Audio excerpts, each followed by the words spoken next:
अस्सलाम वालेकुम। मुनफरिद तज्ज़ियों के प्रोग्राम मेरे मुताबिक में खुश आमदीद। मैं हूं शजा न्याजी और हमारे साथ है जनाब हसन निसार। हसन साहब, आज प्राइम मिनिस्टर ने सीपैक पायलट प्रोजेक्ट का लॉन्च किया है।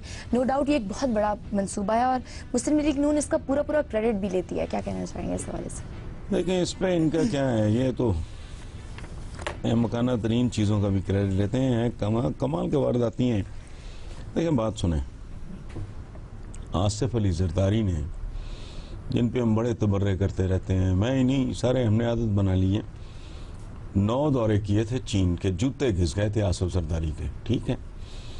फिर वज़ीर आज़म और बाकी ऑफिशियल्स जो दौरे करते रहे चीन के, अगर आप दिमाग पे, हम लोगों की याददाश्तों पे कोड चला हुआ है, याद है? लोग मजाक उड़ाते थे, चीन क्या करने जाता है आसिफ जरदारी? आसिफ जरदारी ये करने जाता था, समझे हो? और एक अंडरस्टैंडिंग थी जो बड़ी फितरी बात है कि इसको लो प्रोफाइल में रखा जाए, चूंकि इसको धुमाने से और गड़बड़े होने की, जो कि फिर देख रहे हो आप, जो तमाशे लग रहे हैं। सो बुनियादी तौर पे ये आसिफ अली जरदारी का लगाया हुआ पता है, लेकिन मजाल है नून लीगियों ने कभी टुटे मुंह नाल इन्होंने कभी उस बंदे को खराज तहसीन पेश किया। और नहीं, बिल्कुल ऐसी ही है जैसे हमने एटमी धमाके किया, तुम क्या, तुम्हारी औकात क्या। वो लगाया हुआ पौधा था जुल्फकार अली भुट्टो का, हमने धमाके, वहाँ आपने क्या धमाके, वो तो करवाने वालों ने करवाए जिनकी ज़रूरत है। एटम हम ये नवाज शरीफ ने चलाना है, या फॉर दैट मैटर कोई भी पॉलिटिशियन, ये जिनके लिए बना, जिन्होंने इस्तेमाल करना है, अल्लाह ना करे कभी नौबत आए तो उनका ये गपौड़ियाँ हैं। ये हर चीज़ का क्रेडिट और डिस्क्रेडिट जाहिर है उससे जान जाती है इनकी। बेसिकली सीपैक, मैं, आपको पता है मेरा ओपिनियन क्या है पीपल्स पार्टी और आसिफ जरदारी के बारे में, जानते हो ना? बिल्कुल। मैं इसका एतराफ़ करता हूँ और इस पे माफ़ी मांगता हूँ कि मैंने आज तक ये बात नहीं की। इन्होंने तो खैर क्या करनी थी, ये ज़र्फ की बात है कि वो बंदा आज तक नहीं बोला। The entire credit goes to Asif Ali Zardari For all this CPAC. Okay, अगर हम CPAC is his baby, उसकी मेहनतों का नतीजा है। ये तो चूरी खाने वाले मजनू हैं। साहब, डोनाल्ड जे ट्रम्प की बात की जाए, अमेरिका के प्रेसिडेंट मुंतखब हो गए, क्या आपके लिए भी ये शॉकिंग और सरप्राइजिंग न्यूज़ थी? आप मुझे ऐसे पूछ रहे हो जैसे आपके जगह कोई और बैठा था। देखो, मैंने 24 अगस्त को और फिर इसी प्रोग्राम में मैंने ये बात, चूंकि इतना प्रेशर था मुझ पे, लोकल भी ग्लोबल भी, एंटाई डोनाल्ड ट्रंप बात हो रही थी ना, कोई नहीं जीत रहा, हिलरी जीत जाएगी, ये हो जाएगा, वो हो जाएगा, तो मैं इतने दबाव में था कि मैंने उसको सवालिया, मेरा अब भी वो फेसबुक पे मौजूद है, क्या कुदरत ने डोनाल्ड ट्रंप की शक्ल में अमेरिका को डंप करने का प्लान कर लिया है? Question mark. ठीक है, मुझे तो कोई हैरत नहीं हुई।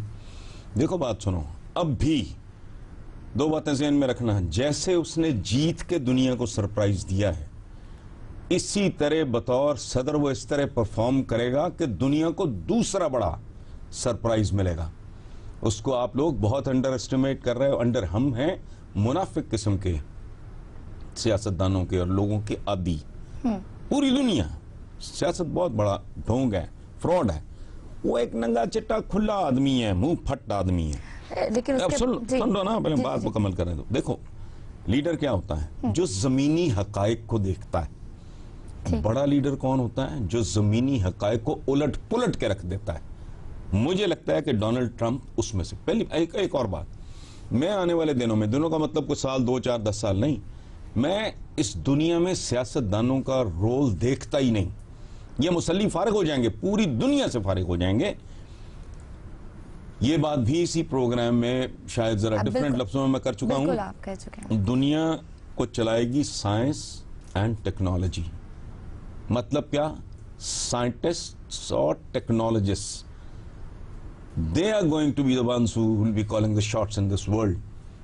इनका कोई रोल नहीं। अच्छा, going back to my dear Donald Trump, मेरा जाती ख्याल ये है जी कि वो नरेंद्र मोदी नहीं है।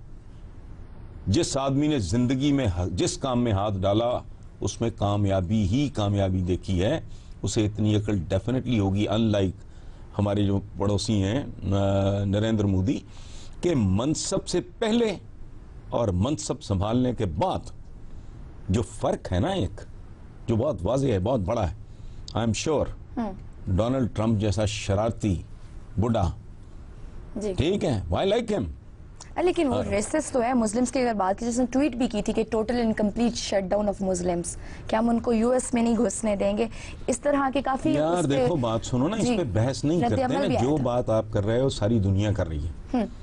तब भी मैंने ये सवाल डरते डरते इसलिए पूछा था कि इतना प्रेशर था कि मैंने कहा यार मैं को बात करूंगा पीछे पड़ जाएंगे, कंट्रोवर्शियल वीडियोस भी सामने अब भी मैं बहुत मुहतात बात कर रहा हूँ, लेकिन बराए मेहरबानी जी मेरी आजिज़ाना अपील ये है, थोड़ा सब्र कर लें, 4, 6, 8 महीने, साल, ठीक, जरूरी नहीं है कि जो उसने कहा था वो करे भी, जो करेगा वो एक दूसरा सरप्राइज होगा। ये तो मेरा एनालिसिस है डोनाल्ड ट्रंप के बारे में।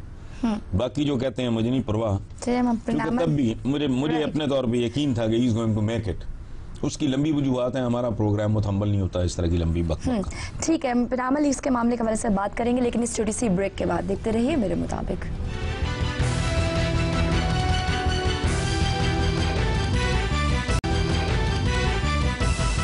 वेलकम बैक टू मेरे मुताबिक। हसन, पीपल्स पार्टी के रहनुमा एतजाज अहसन ने कहा कि पनामा लीग्स का केस 5 रोज में हल हो सकता है, कमीशन बनाने की जरूरत नहीं है, सब कुछ ऑन रिकॉर्ड है, उनके बयानात, उस पर आप फैसला करें।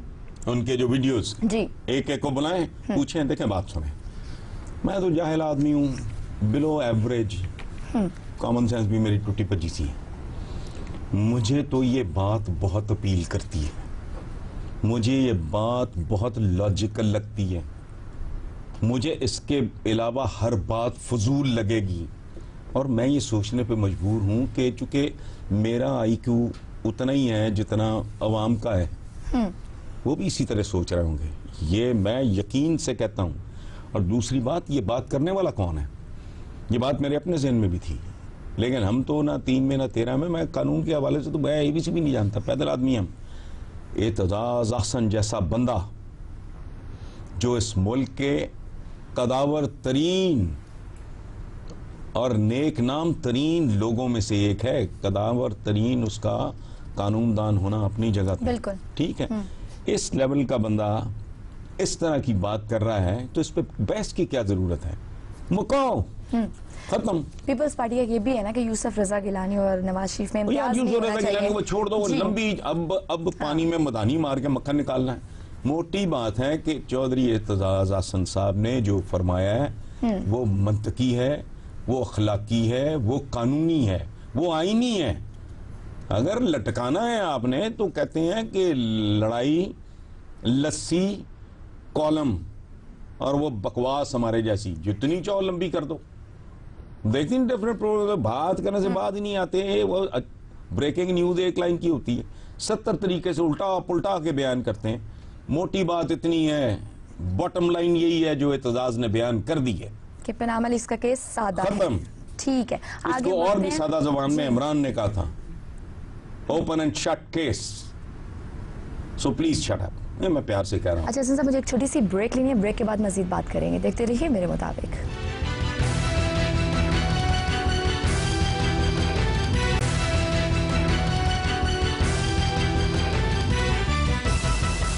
Welcome back. अच्छा साहब, MQM के रहनुमाओं और मुशर्रफ के राब्तों की खबरें सामने आ रही हैं। अपोजिशन लीडर ख्वाजा इज़हार हसन की मुलाकात भी हुई मुशर्रफ से दुबई में। तफसील में अगेन वक्त की कमी, हम सॉरी मैं इंटरप्ट नहीं कर रहा, बात समझ में आ गई है ना, ठीक है। देखो, इस मुल्क के लिए नेक शगुन होगा। मैं एक ज़माने में मैंने बड़ी इसमें कोशिश की, सैकड़ों के हिसाब से कॉलम लिखे, थर्ड फोर्स। तो मजीद निज़ामी साहब अल्लाह उन्हें गरीक रहमत करे, उन्होंने बड़ा खूबसूरत एक लिखा जिसमें उन्होंने मुझे मिसालियत पसंद करार दिया और कहा ये मिसालियत पसंद है जो थर्ड फोर्स के ख्वाब देखता है, जो नहीं होगा वो अल्हम्दुलिल्लाह उन्हीं की ज़िंदगी में मेरा ख्याल हो गया। ठीक है, उनका वो उनकी तहरीर भी रिकॉर्ड पे है। अच्छा, अब मैं परेशान किसी और बात में हूँ। पीपल्स पार्टी तो गई, नून लीग की कैफियत एक ऐसे बर्फ के ब्लॉक की सी है मेरे नजदीक, जिसे जून जुलाई में आप सड़क पे फेंक दें, वो पता नहीं चलता किस वक्त वो डिसअपेयर हो गया, मेल्ट हो गया, वो इतनी आहिस्तगी से उभरा था। ठीक है, अब again what we need is another third force. चलो ये टूटे भजे नून लीजिए चले रहे हैं, पता नहीं क्या फैसला आता है कोर्ट का, ये वो नहीं, बहुत कुछ मेरे बैक ऑफ द माइंड चल रहा है। ये दो तीसरी थर्ड फोर्स कौन होगी? मसला मेरा एमक्यूएम नहीं है। एमक्यूएम की सरबराही अगर परवेज मुशर्रफ साहब जैसे जबरदस्त आदमी के हाथ में हो, वो पूरे मुल्क में उसको पजीराई मिलेगी।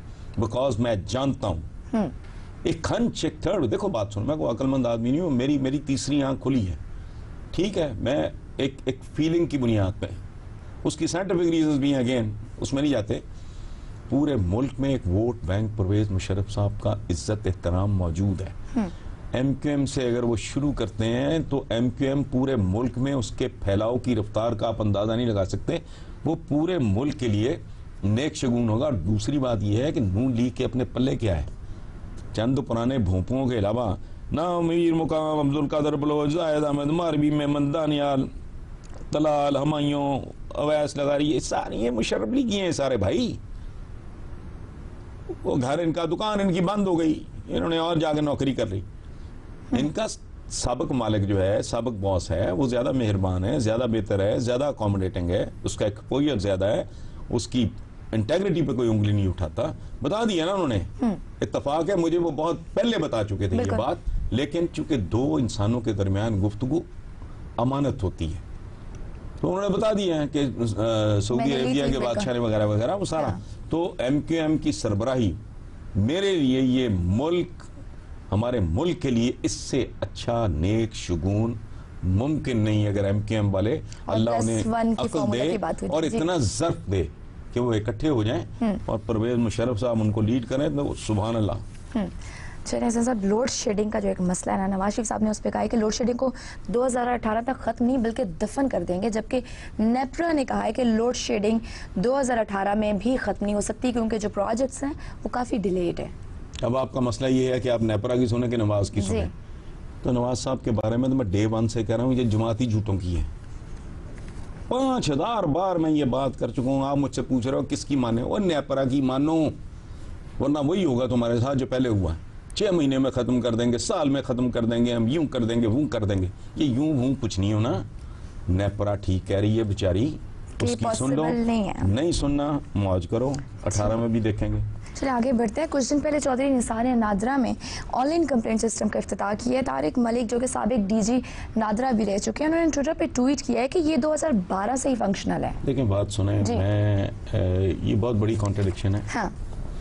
इस पे माजरत करनी चाहिए, इस पे शर्मिंदा होना चाहिए। और सच्ची बात मैं आपको बताऊं, मैं मिला नहीं हूं कभी, मैंने देखा भी नहीं है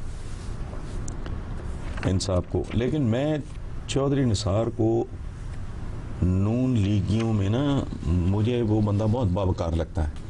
शायद इसकी एक वजह ये हो कि वो कहते हैं पंजाबी में, जिथे दरख्त ना होए उथे रिंड प्रधान होता है।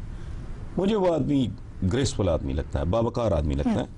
तो दुख मुझे सारी सूरत हाल पे ये है कि उनको जेब नहीं देता इस तरह की बात करना। कोई और लल्लू पंजू इस तरह की कोई हरकत करता तो मुझे खुशी होती कि अपनी रवायत पे कायम है। चाहे निसार साहब को ये हरकत नहीं करा, और कोई पता नहीं कि शायद उनको पता ना हो, इल्म ना हो, मुझे नहीं पता। लेकिन ये हरकत बहरहाल बहुत ही इट्स नॉट ग्रेसफुल, मैं कम से कम यही कह सकता हूँ। ठीक। अच्छा साहब, एक इंटरेस्टिंग ईमेल शामिल करना चाहूँगी हमारे परमानेंट टॉपिक के तहत। ये आई है कि अवैस मलिक ने हमें भेजी है कि ये दिल, अवैस मलिक ने, कि ये दिल क्या है, क्या फिलॉसफी है इसमें। अच्छा, मैंने कहा पता नहीं को बड़ा सीरियस काम होने लगा जी। देखो पहली बात तो ये है कि कहते हैं कि बालों की सफ़ेदी से दिल की उम्र का अंदाज़ा नहीं लगाया जाता। ठीक है, दिल एक मुख्तलिफ चीज़ है। दूसरी बात यह है कि जो ख्याल आपके चेहरे को शादाब रखता है, आप ज़िंदगी में गौर करना, कुछ लोगों की जैसे जैसे उम्र बढ़ती है ना, उनके चेहरे मस्त होते जाते हैं। कुछ लोगों का उम्र बढ़ने के साथ साथ ना उनके चेहरों पे ना एक निखार आता है। वो होता क्या है, अंदर का इंसान वक्त के साथ साथ ना बाहर आता रहता है। सो दिल आपका अगर रोशन होगा तो वो आपके चेहरे पे भी वो नूर या रोशनी है, जो भी कह लो।